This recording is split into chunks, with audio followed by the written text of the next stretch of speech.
Hi, Rabbi Shmuley Metzger coming at you from the roof deck of Chabad Sutton with the sounding of the shofar, as is customary in the final month of the Jewish calendar, the month of Elul. Which reminds me, when I was a kid, it was at the little, there was a Superette corner kosher grocery store.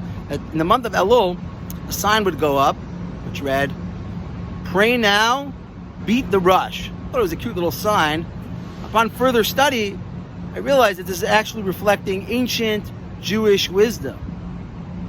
By introduction, take a walk in Central Park these days, you'll begin to notice hues of yellow, orange, as the season is morphing into autumn. There's actually also a spiritual season at play.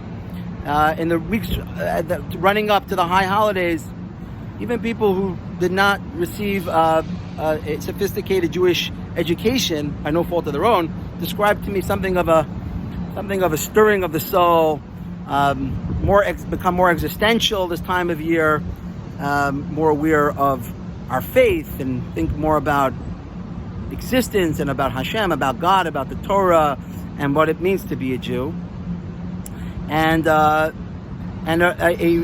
rabbi some 800 years ago noticed this phenomenon, and he actually noted that the month of Elul is an acronym of found in the book of Shir Hashirim, a book which composed by King Solomon, which speaks about the deep love of a soul, which isn't only godly, but it's an actual spark of God, and yearning for God.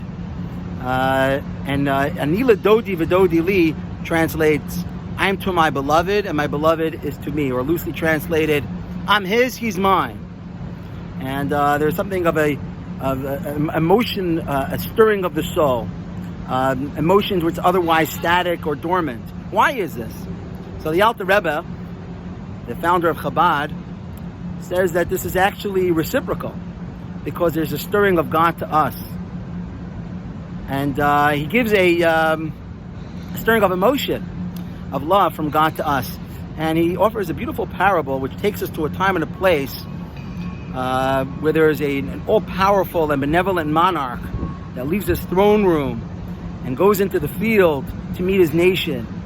And in the field, his shining countenance makes it obvious that he's approachable, and people approach him, and he grants them their needs and their wants.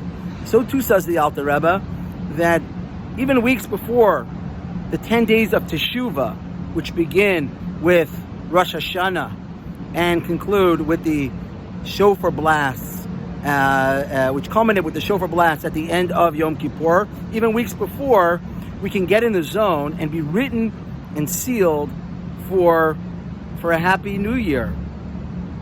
And so, what is a practical takeaway? How do we take full advantage of this incredible tailwind of blessing during this time? And the Rebbe offers a beautiful suggestion, and he says that to renew the old custom of sending Lashana Tova cards. So certainly, I think this is even more relevant now in an age where there's group texts and things are super impersonal, to send a card, a Lashana Tova card in the mail. It's classier, good old cursive, it's classier, it's certainly more personal, but there's actually also something spiritual at play. And that's the idea of putting pen to paper is making an action. So as opposed to thought, which is removed and abstract, and then there's speech, where we can communicate and bring something closer into reality, and then there's the realm of real time. So by actually putting pen to paper and writing to our friends, "May you be written and sealed for a happy and sweet new year," this actually evokes from above to bring into reality that we are all blessed and sealed for a happy and sweet year. And so, my friends, I'd like to conclude by offering my blessings and our blessings, Razy and I, that you and I and the entire human race, and and not only the human race, but the animal kingdom and vegetation and the entirety of creation be blessed with a happy, that we all be written and sealed for a sweet new year, not only on Rosh Hashanah, but we are sure that the fix is in, that we will all be blessed, written and sealed for a happy and sweet new year, with an emphasis on faith, especially for those who are vulnerable for physical or developmental reasons. That the fix is in, all blessed with a happy and sweet new year, weeks before Rosh Hashanah, because the fix is in, because the king is in the field.